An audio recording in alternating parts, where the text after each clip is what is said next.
Ready. Play. Audience, and for those of us in the commentary booth, can Danielle Collins finally finish it? Championship point number 4. Comes with a big serve down the tee. Rybakina gets it back. Big backhand cross court. Bunted down the line from Rybakina. Good defense from Collins, who now has an open court. And she has won the title. Well done, Danielle Collins. Amazing stuff. Amazing stuff. What a win. I'm still on the third match point.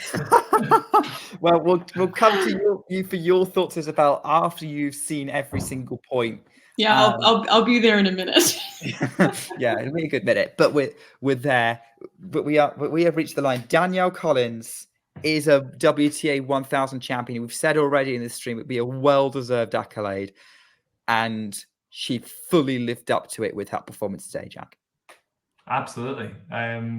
I thought, yeah, great serve, and you kind of touched on it there, certainly when it mattered most. But for me, yeah, just the aggression from the back of the court on the big points. You know, there's a lot of changing neutral rallies to offensive opportunities when she was under a hell of a lot of pressure, and she just kept swinging, and it felt like that from the start of the match. You know, and maybe her match to win in a way, just the way she was playing, and she lived up to the hype and more. She was amazing. Seeing Danielle doubled over in celebration, like all that stress, all that tension, all that relief, and all the joy coming out. I'm not going to say she can't believe it. I think she's always believed in herself, but closing out in that tight a game is still significant. I mean, that was almost Sabalenka-esque. Sabalenka-esque, yeah, it's fair. I can't actually see how she's reacting, Nick. You'll have to give me an idea. Bet365 has changed to the latest Sanchez-Tadoni match. Oh, never mind then. Yeah, so she's currently sat chatting with the officials. James Blake's come up to congratulate her. She's looking like she's she's kind of that she's not being too demonstrative, actually. Definitely seems emotional. But maybe if you but that's sort of from a distance, but not sort of overly emotional, if that makes any sense. She's trying to take this in her stride as much as possible. Rybakina is currently being seen pictured just fiddling with her shoes and socks. So my screen has frozen. Probably what she would have done if she'd won, right? Yeah. Rybakina's just going to take everything in her stride. That was ridiculous. My stream froze right as she served for the 4th match point, and then only came back after she won the point. So I did not get to see match point. Fucking tennis channel, man. You missed the backhand winner into the open court, essentially, that won at the match. But yeah, okay. Massively well, annoying. Match is over for you now, Isabel. What did you make of that Danielle Collins performance? Apart from that was incredibly stressful. Not what I expected. You know, I thought Rybakina would play a little better, but you know, I'm super happy with the results. I'd love to see Danielle Collins be successful. So, but I would have expected a little more from Elena. Is this going to be a one-off, or do we think we'll see this again, another big event later this year on this farewell tour? Impossible to say, really. It's just the nature of the WTA and the fact that this really felt like a catching fire week. I would be inclined to say this is probably a one-off. Interestingly, Danielle Collins is now already giving an interview to Sky Sports. Usually they wait until kind of a little bit after, but she's already talking to Gigi Sam and Annabelle Croft and Martina Navratilova. So, looking a little kind of almost not shell-shocked, but like I think you can tell it's all kind of sinking in at the minute for Danielle Collins. Yeah. I mean, look, we can say Rybakina wasn't at her best today. She scrapped her way through this draw, to be honest. She was dropping sets left, right, and centre. The fact that she got to this final, maybe not being 100%, is still a credit to her. Yeah, Just felt like Collins was, as I say, the person to. Well, I don't know. I just felt like it was hers to take the way she was playing, and I mean, for Danielle to kind of annihilate the opposition in the way she did in the previous rounds. Yeah, it didn't look great for Rybakina from the offset. So, sometimes those results you don't take too much stock in them, but it was a quality set of players that Collins beat, with those sort of score lines. So you kind of couldn't not take notice of it. You know what I mean? Yeah, we'll see. I would like Collins to do well again. I think we touched on that at the start of the stream. If she is going to do well again, I imagine clay isn't going to be her best surface. Grass never was her best surface either. Just given the kind of forehand and serve weaknesses, inverted commas. But yeah, maybe US Open, or one of the other faster American hardcourt WTA 1000s. That she doesn't want to be on the road, that she decides to extend her career beyond that, unless she somehow qualifies for the WTA finals. She could have this, right? Why not? She could, yeah. I mean, they might, yeah. You never know. I love this win for her, though. I feel emotional about it. Oh, yeah. I feel like this is like one of the reasons I'm so attracted to sports is because you get these like amazing, like storybook, things that happen, like end of her career and, never won a Masters 1000, endless like health problems. It's just, and then she comes back to win it all like unexpectedly. I mean, you can't write it better than that. And it's just, I love it. I don't think there's anyone who's not happy that Danielle Collins won this match. Well, Rybakina maybe. Yeah, but okay, Elena Rybakina and her fans probably not. But I don't know. I think sometimes, even as a fan, I will take losses to someone who I feel good about winning. Mm-hmm. Like, hey, if you're going to lose, I'm glad it was to them.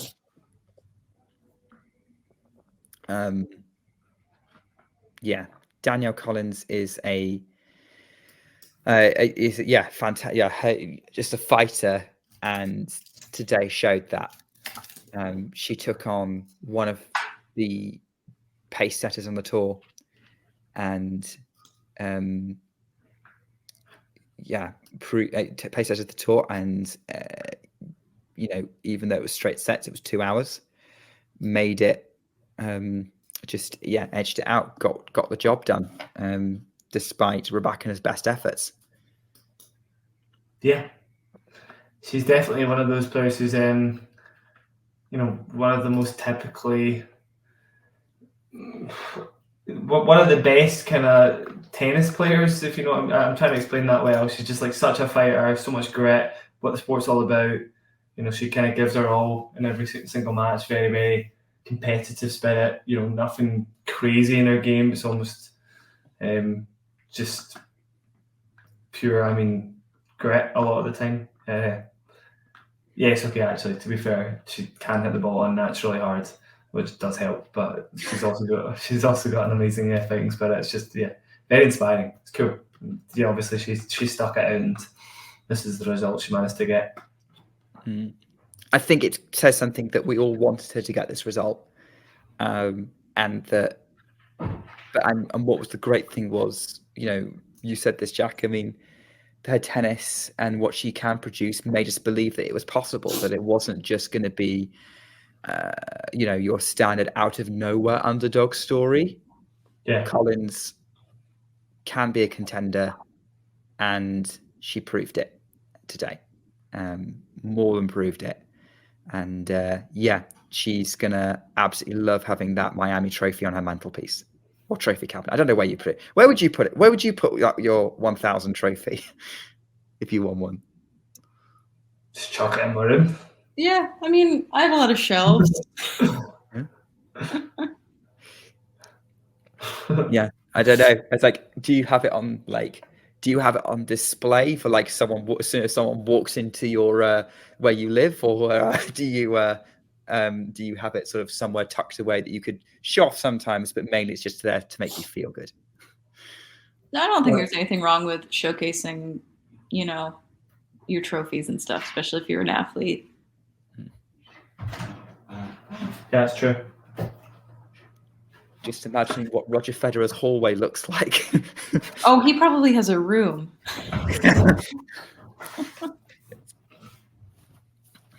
Yeah. Oh, yeah. He probably just goes, sits in there. Like, if I had a trophy room, I'd definitely go and sit in there sometimes. Just take it all in. Hypotheticals there. Yeah. Oh, for sure. And I'm just obviously we're talking about that, but Danielle Collins has obviously won. You know, this is her third title, as we said, right? She's won a 250 and a 500 as well. Yes, yeah, we were saying that 250, 500, lost a Grand Slam final, and has now won WT 1000. Well, it was a fun match. Yeah, it was good quality. Yeah, this is gonna. I don't know if it'll go down as match of the year because it didn't go to a third set. It did feel like Collins had the edge for most of it, but Rybakina made sure that edge was as slim as possible. Certainly up there for like one of the best stories of the year, though. Yeah, definitely. Yeah. I would say so. Yeah. All right. Well, I'm going to go warm up because it's freezing in LA today. So I'm going to sign off. But good to see you all. Good to see you as well. On. Yeah, if you want to drop 2, Jack, that's fine. I'm just going to stay on until we see Collins lift the trophy. But if you have to wrap, it's fine. Yeah, I better go as well, Nick. Yeah. Okay. Yeah, wrap it up there. But thanks both for coming on, and it's been brilliant. Hope to do this again. Yeah. Bye. Hope to see you soon, guys. See you later. So I do want to come and just like bring you the trophy lift. Rebecca's giving her runners-up speech at the minute. Yeah, live chat. Let us know how are you feeling, because I think we're kind of feeling quite emotional. I don't know how much analysis we kind of gave in that that time in that wrap up, but yeah, that was a win that's going to make the tennis world feel pretty good. And I'm hopeful that Elena Rybakina fans and Rybakina herself will come to be not mind too much this loss. I certainly think Rybakina will be back for sure. She's got a Rome title to defend. She is going to be a factor on the clay, and definitely a factor on grass. Never rule her out on grass. I do think there's that big title that's going to come at some point this year. She's certainly probably she's probably pretty good, the best out of the top 4. At Swiatek as well. Her and Swiatek are the best out of the top 4 for consistently making the semi-finals of slams and 1000s, and the bigger events. But here we go. This is not about Elena Rybakina. This is about Danielle Collins, who is stepping up. She's being shown the way by the announcer, and she's going up to the podium to meet James Blake, shake his hand, and she turns to the Miami Open trophy. But she's not allowed to pick it up yet because unfortunately she has to give her runners-up speech, her champion speech,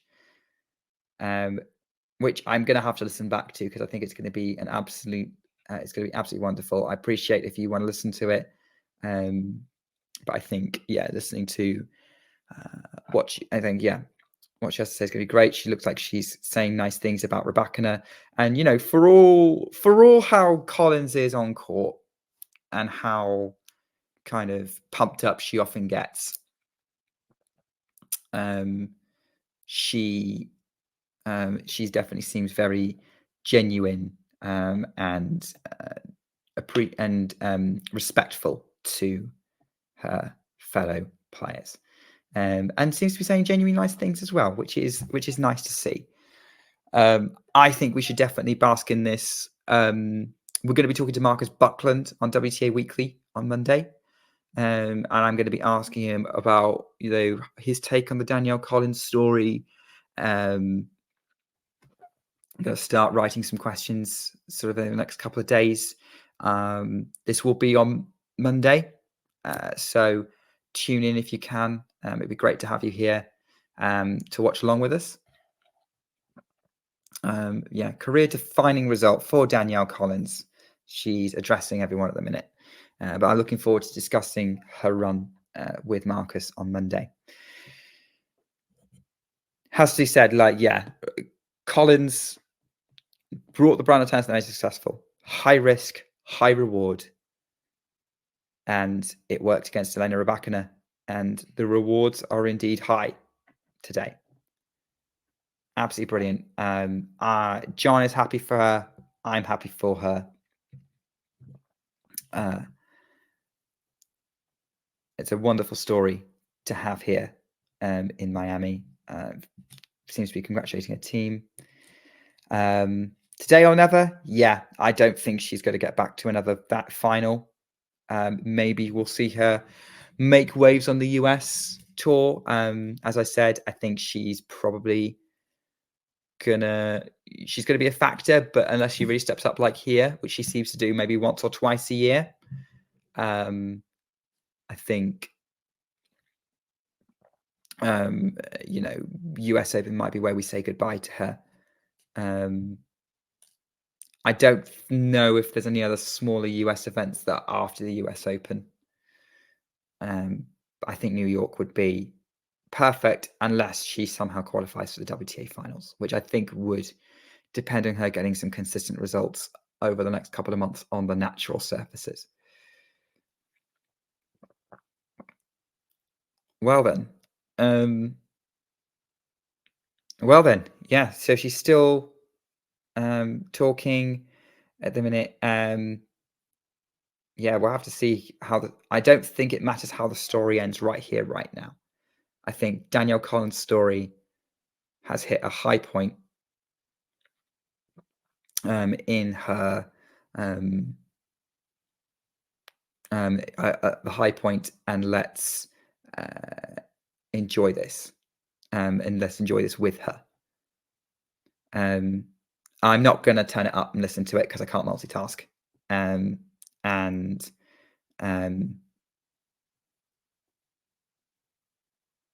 But I think we should definitely be. She should definitely enjoy this moment as much as possible, and that's what matters. Is that she is a champion. It's not about her retirement; it's about her achievement today, and that's the most important thing. But yeah, this is one of those amazing times in tennis where we can do all the analysis in the world of a match and break it down, and the on-court stuff matters, and talk about the on-court events, but it's the behind the scenes, as Isabel talked about earlier, what we know about these players, who they are, what they've been through, that make what happens on court matter. And that brings us a fantastic story from time to time. And this is one of those days. It's been an absolute privilege to watch this with you guys and with Jack and Isabel.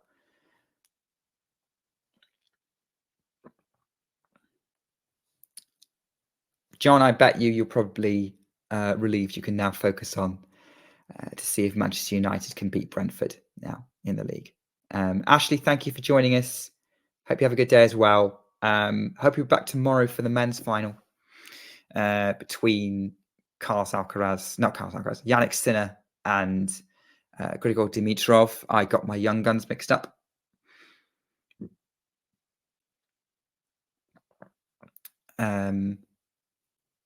Thanks everyone who's been here earlier. Ghosty, Nerlan. And here we go. This is it. This is the moment we've been waiting for. The moment we've been building up to. Danielle Collins puts the microphone back. She turns around and finally has that Miami trophy in her hands. She's worked so hard for it these last 2 weeks. She was unstoppable. She was clearly the best player. She blew away the competition. Not even the top four, not even Elena Rybakina could challenge her today. The stream has set off. She's got the biggest grin on her face, and I hope that you all do too for her. I'll be back for WTA Weekly on Monday. Tune in tomorrow for the Men's Miami Open Final. Whichever you decide to do, whenever we next meet, I just want you to know that we absolutely appreciate every single one of you. Thanks for joining. Take care and keep talking tennis. If you enjoyed this video, make sure you hit that like button. Don't forget to subscribe and click that notification bell so you don't miss out on all things tennis.